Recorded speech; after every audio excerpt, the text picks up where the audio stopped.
Daniel was driving home late. The highway was almost deserted. Streetlights flickered. A cold wind seeped through the cracks of his car window. That's when he saw him. At first, it looked like a discarded coat on the side of the road, just a dark shape huddled beneath the flickering streetlight. But as Daniel slowed, his heart hammering for reasons he didn't understand, the shape stirred. A man stood up, waving his arms frantically. He was tall and gaunt, his clothes tattered and dirty. His skin was deathly pale and his eyes wide with a desperate plea. A shiver ran down Daniel's spine. Something about the man sent a chill through him. Despite the inexplicable unease, Daniel couldn't bring himself to keep driving. He didn't know if it was pity or morbid curiosity, but he pulled over. "Thanks for stopping," the man said, his voice raspy and hollow, like a whisper carried on the wind. Without hesitation, the man slid silently into the back seat of Daniel's car. "Where are you headed?" he asked,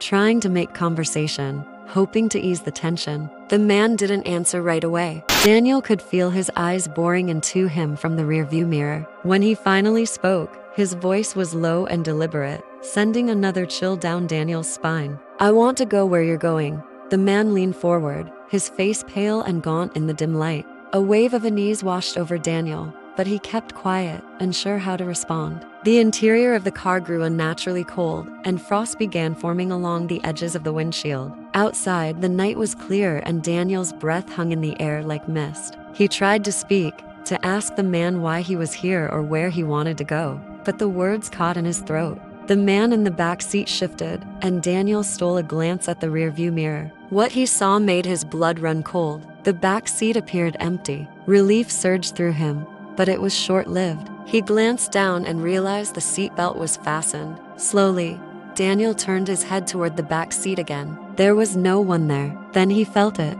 A clammy, cold hand gripped his shoulder. Panic rose in his chest like a fire. The whisper returned, louder, echoing inside his skull. "Daniel." He whipped around to face the back seat. The man was there, his face inches away from his, grinning, impossibly close. The car jolted violently as if the night itself had a heartbeat. Daniel slammed on the accelerator. The tires screeched, but the car wouldn't respond. The steering wheel resisted his hands, twisting and pulling as if it had its own will. Outside, the highway stretched endlessly before him, twisting and bending in impossible ways. The lights ahead flickered and vanished. Darkness swallowed everything. Daniel's pulse thundered in his ears. Sweat drenched his shirt. The man's whisper echoed around him, insistent, taunting. "You shouldn't have picked me up." Daniel fought for control, but the car was no longer his. Seconds ticked by, each one an eternity. The fog inside thickened, curling around him, clinging to his skin, slipping into his clothes. He could feel the man's icy touch on his neck, his breath on his ear, whispering, "You can't escape."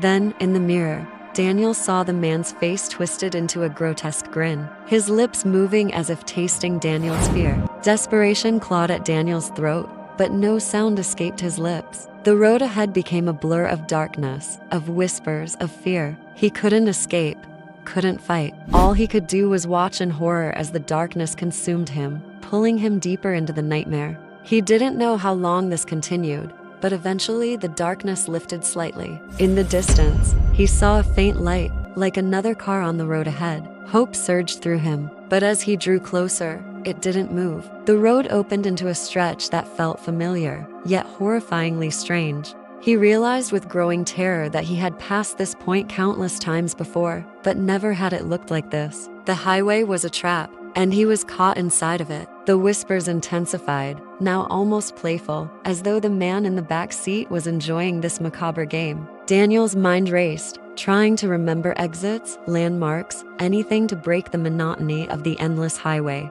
But the road was a cruel trickster mocking him, offering no escape. Then, in the mirror, Daniel saw the man's face once again. This time, his grin was wider, his eyes gleaming with triumph. He leaned closer to Daniel, his lips barely moving as he whispered. Too late. Daniel slammed on the brakes, but the car didn't stop. It moved itself, rolling forward, guided by an invisible force, pulling him closer to the man's waiting presence. Hours passed, or maybe it was only minutes. Time had lost all meaning. The darkness pressed in on Daniel, suffocating him. The whispers grew louder, merging into a single, terrifying chant. "We've been waiting." We've been waiting. Daniel's vision blurred. His hands slipped from the wheel.